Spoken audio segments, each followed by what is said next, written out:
the draft plans sitting in my hands wouldn't stop trembling. 18 years of work, reduced to a cardboard box beside my desk while Diane Voss stood at the head of our boardroom and looked straight through me like I was furniture she'd already decided to replace. "Pack it up, Karen," she said, her voice carrying across the room with the particular confidence of someone who has never been wrong about anything because they've never been held accountable for anything. "We're done here. My name is Claire. Claire Mackenzie.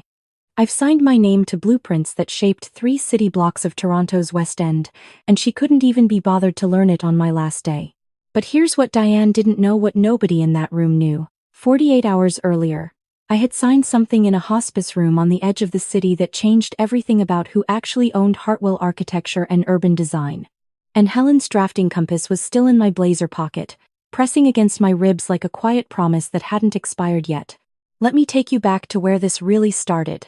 Not the firing, not the boardroom, not even the morning I walked in with coffee and a genuine wish to give the new managing director a fair chance. It started 18 years ago, when I was 20 years old and fresh out of the University of Toronto with an architecture degree, more student debt than sense, and the absolute conviction that I was going to design buildings that actually meant something to the people who lived inside them. I joined Hartwell as a junior drafter in what everyone called the back room, a cluster of drafting tables and humming computers wedged between the supply closet and the fire exit on the 3rd floor of a building on King West that smelled of coffee and blueprint paper and the particular ambition of people who hadn't been defeated yet. Hartwell Architecture and Urban Design wasn't large, maybe 20 people when I started, and my mentor Helen Hartwell, the founder, was the kind of leader who knew every single one of them by name, by habit, by the way they responded to pressure. She wasn't warm. Warmth wasn't her language. But she was present in a way I'd never experienced from anyone with authority before or since. She paid attention. And in a profession where it is very easy to feel completely invisible, that mattered more than I can properly explain. The first time she really noticed me was the Lakeshore Commons pitch. We were competing for a mixed-use development on a stretch of Toronto waterfront that had been decommissioned industrial land for 15 years, former portlands, contaminated soil, a political history as complicated as the geology beneath it. The senior architects had put together a proposal that was technically excellent and completely forgettable. Safe work, the kind that finishes second and keeps a firm surviving without ever making it matter. I was supposed to be formatting the final drawings for print. Instead, I spent a weekend at my kitchen table in our annex apartment, my roommate asleep on the couch at 2 a.m. while I worked, and I redesigned the community engagement plan entirely. I built in genuine consultation with the Mississauga of the Credit First Nation whose territory that land was on.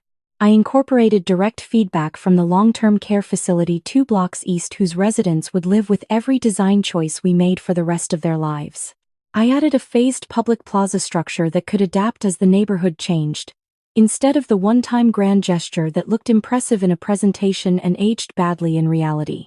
I left it on Helen's desk Monday morning without saying anything. I was terrified. I was certain I had overstepped. She called me into her office that afternoon. She didn't praise me. She placed my revised plan beside the original and studied both of them for what felt like 3 full minutes of silence before she spoke. "This is what we should have done the first time," she said. "We're using your approach. I want you in the room for the presentation." Then she opened her desk drawer and handed me a small, worn drafting compass, a vintage Statler, the kind architects used before everything went digital. I learned later that she had used it on the very first set of drawings she had ever produced as a licensed architect, back in the early 80s, in a basement office in Hamilton with a space heater that didn't quite work and a client who paid late every single time. "I lend this to people when I think they have something worth building," she told me. "You'll give it back when you stop needing it." I never gave it back. She never asked. I think that was entirely intentional. I moved up through the firm the way most people move through something they love, slowly, and then all at once. Junior drafter to project manager to associate to senior architect. I ran the Infrastructure Ontario contracts when we won them in 2016, hundreds of millions in provincial public projects, school retrofits and transit hub upgrades across Ontario, because I was the one who had spent years building real relationships with procurement officers by showing up to every meeting, knowing every detail, following through without needing to be reminded twice. Helen promoted me to principal architect in 2019. My name went on the door literally. I have a photograph of the day it happened. Me and Helen standing in front of the glass panel beside the elevator where it says, Principals, Helen Hartwell, Claire Mackenzie. I thought I was building something permanent. I hadn't understood yet how thoroughly I'd confused permanence with weight. The weight arrived in stages. It always does. My sister called on a Thursday evening in March, the year we were finishing the Regent Park Community Center expansion. She was getting married in Banff in June and was calling to make sure I had the date saved. Her voice had that particular careful brightness that belongs to someone who is already half expecting disappointing news and has prepared themselves to absorb it gracefully. I have the date, I told her. It's in my calendar. I'll be there. I'm completely. I had no idea I was already wrong. The Infrastructure Ontario deadline moved 6 weeks forward in April, tied to a provincial funding announcement with a new fiscal window that couldn't flex. 16 major project submissions simultaneously, every one of them requiring my direct sign-off because the client relationships were mine, built over years of earned trust that couldn't be transferred on short notice to someone else. The June wedding fell inside the crunch window like something dropped into still water, disappearing without a ripple that anyone standing at a distance could see. I called my sister on a Wednesday night and listened to the silence after I explained. She was quiet for a long time. Okay, Claire, she said finally. I understand. She didn't cry. That was somehow worse. I watched 10 seconds of her walking down the aisle in front of the Banff Mountains on my phone, caught between a call with a structural engineer and a set of drawings that needed my signature before morning. I bought an expensive gift. I planned a trip to visit her in Calgary that I rescheduled 3 times before quietly letting it disappear from the calendar entirely. Helen came to find me that Friday evening in the empty office. Most of the staff had gone home. I was still at my desk because where else would I be? She stood in the doorway for a moment before she spoke. You missed your sister's wedding, she said. The deadline. I know about the deadline. She came in and sat across from me, which was unusual. Helen was always standing, always moving. I could have found another way. I want you to know that. Not easily, not without cost, but I could have found one. She let that sit for a moment. You're the most capable person in this firm. But capability and self-respect are not the same thing, and I should have been clearer about that distinction years ago. She stood. Go home, Claire. It will still be here tomorrow. I went home. The work was there in the morning. It always was. The diagnosis came the following spring. Breast cancer, stage 3 when they found it. Helen told me herself, in her office, door closed, with the directness she applied to every fact she considered important. No softening, no hedging. She was starting treatment the following week. She needed me to carry the firm while she did, not manage it for her, carry it as if it were mine. I said of course. I didn't understand, at the time, what she was already planning. Treatment kept her out of the office more and more through the fall. The board, 5 members, a mix of long-term investors and former clients, grew restless in the way boards always do when the person at the center of everything starts to look mortal. 3 of the 5 members pushed for outside management, a fresh operational hand, while Helen focused on her health. She resisted. They pushed harder. That was when Diane Voss appeared. She came from a management consulting background in Vancouver. Early 40s. Polished in a way that was entirely surface, the kind of professional confidence that looks formidable until it encounters a situation it can't reframe into a slide deck. She had no architecture background, no design background, no particular understanding of what it meant to build something that people would stand inside for 50 years. She talked about firms the way people talk about underperforming assets when they've never had to love something in order to take responsibility for it properly. Helen hired her as managing director, operational, with a defined scope and a mandate to modernize administrative and financial structure. I accepted it because Helen asked me to and because I trusted her judgment even when I couldn't quite follow her reasoning. I watched Diane spend her first 3 months rearranging things she didn't understand in ways that looked clean in board presentations and made actual work harder.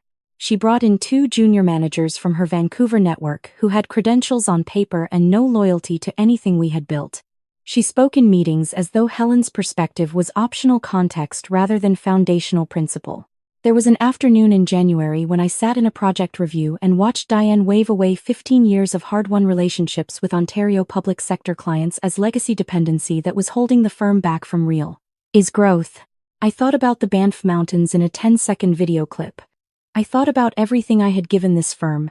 And I thought, for the first time clearly, about what it was going to mean if none of it was going to be protected. Helen died on a Sunday morning in February. Her assistant Suzanne, 12 years with her, composed in that particular way of people who have had to practice receiving terrible news until the practice becomes its own kind of grief, called me quietly, professionally, with a care that cost her something I could hear underneath every word. Peaceful.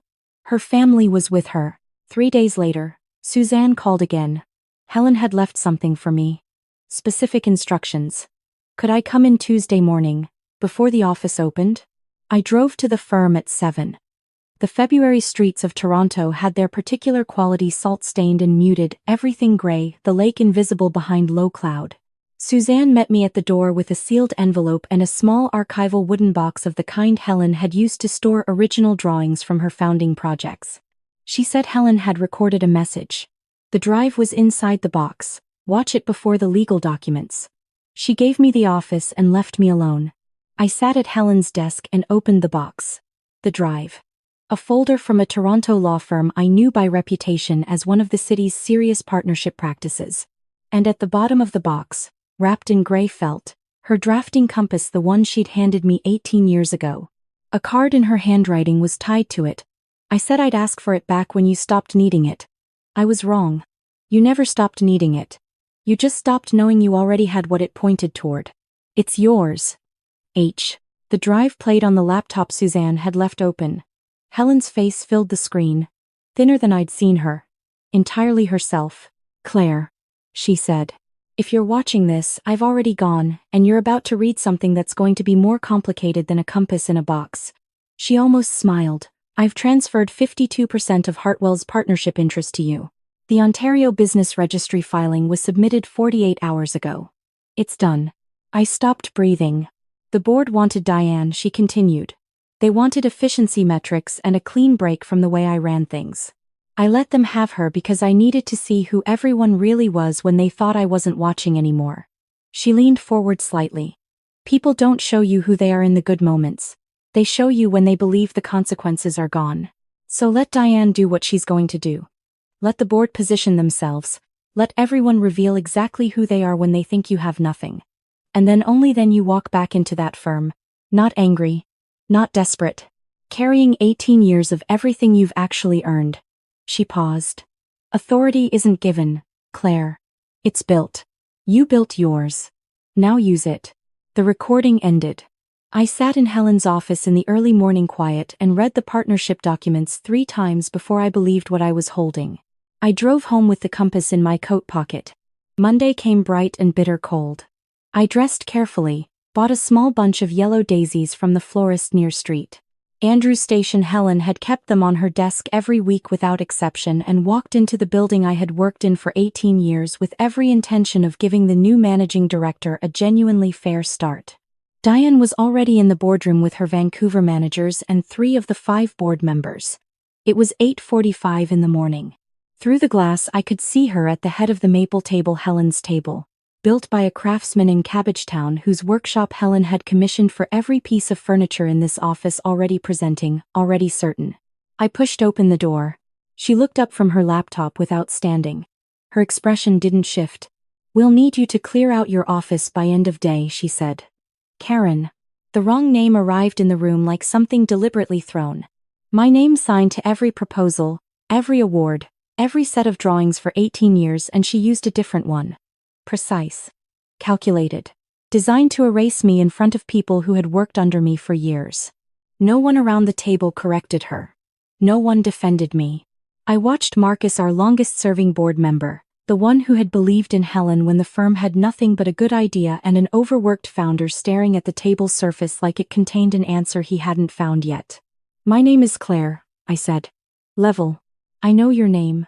Diane tilted her head slightly.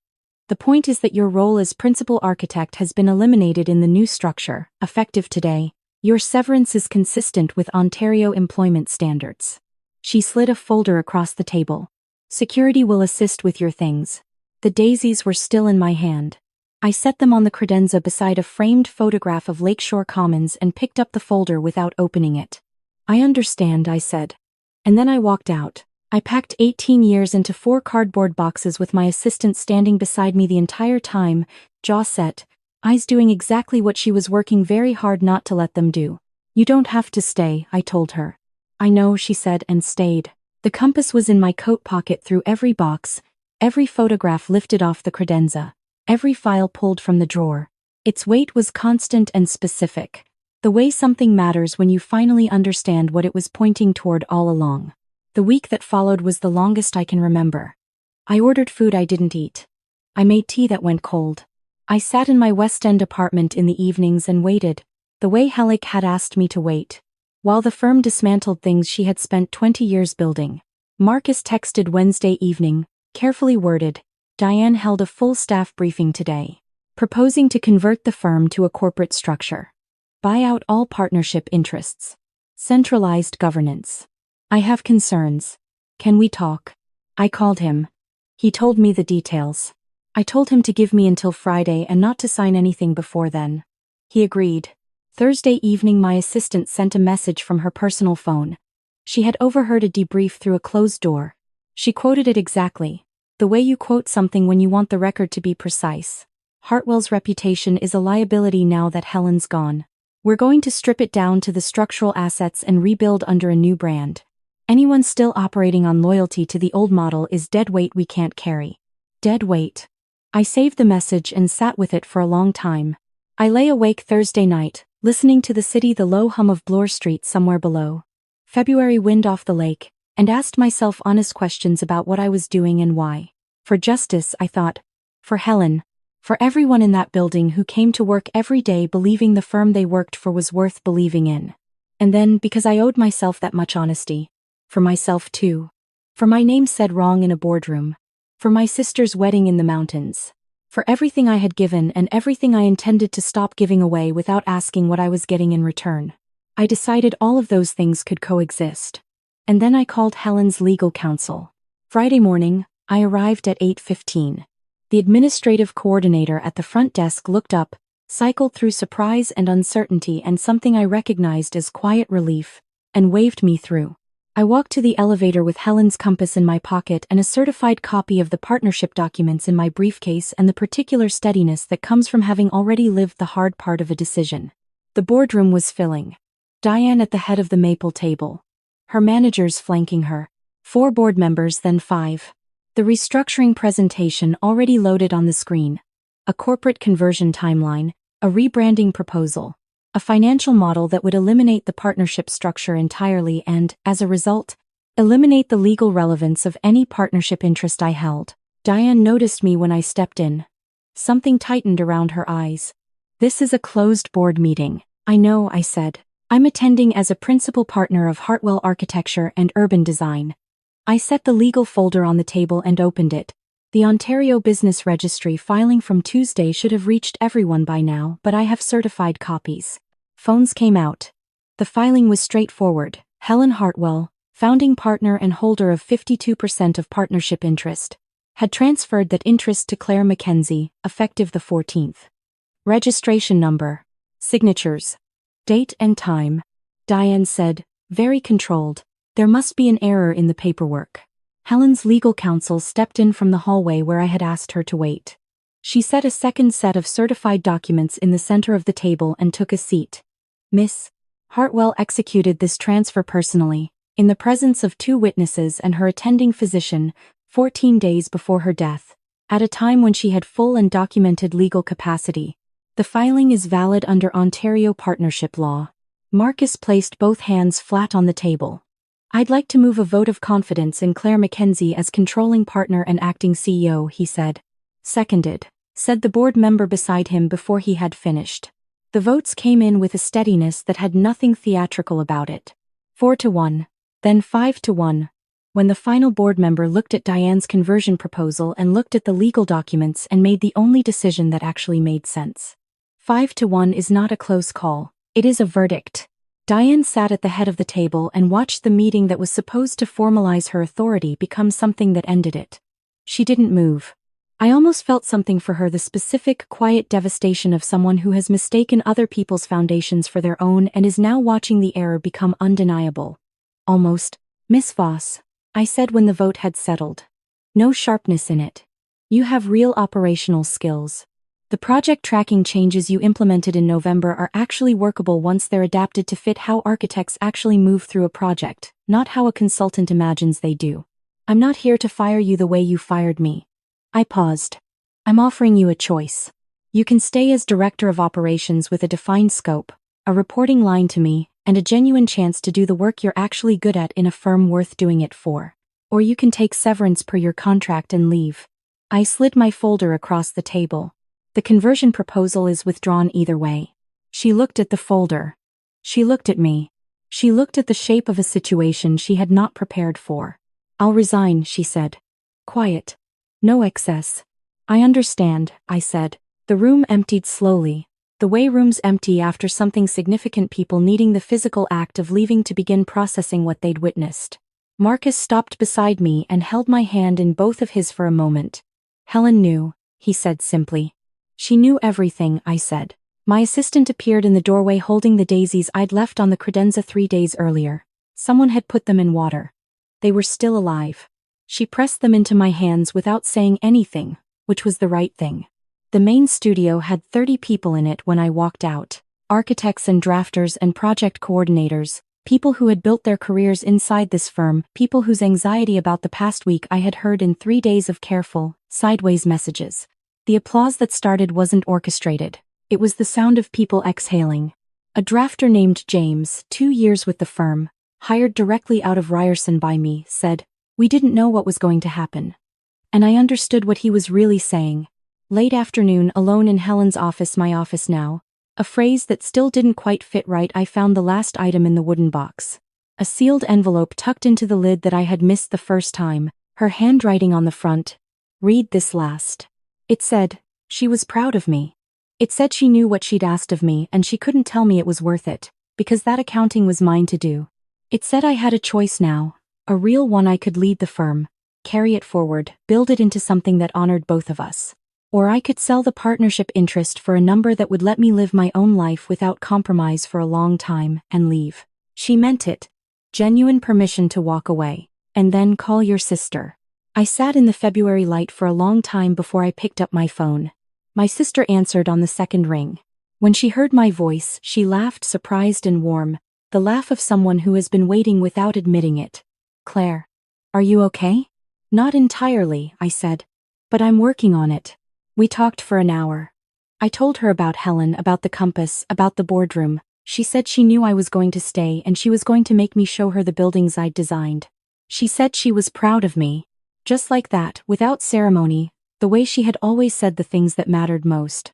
After we hung up, I sat for a while longer before I reached for the stack of project proposals that had accumulated during the week I'd been gone. There was work to do. There always was, but it felt different now. Not lighter. There was nothing light about what I'd taken on. Different. Like the difference between carrying something and choosing to carry it, which turns out to be the entire difference. Helen's compass was on the desk beside the daisies, still pointing where it had always pointed. I had just finally stopped doubting whether to trust the reading. If this story held you from beginning to end, hit the like button now. It genuinely helps more people find us here at the Shadowed Bonds. My favorite moment is when Claire sets the daisies down on the credenza before she walks out, because that's the moment she decides she's coming back. What was yours? Tell me in the comments. And if you want more stories like this one, subscribe and turn on notifications. We're always here.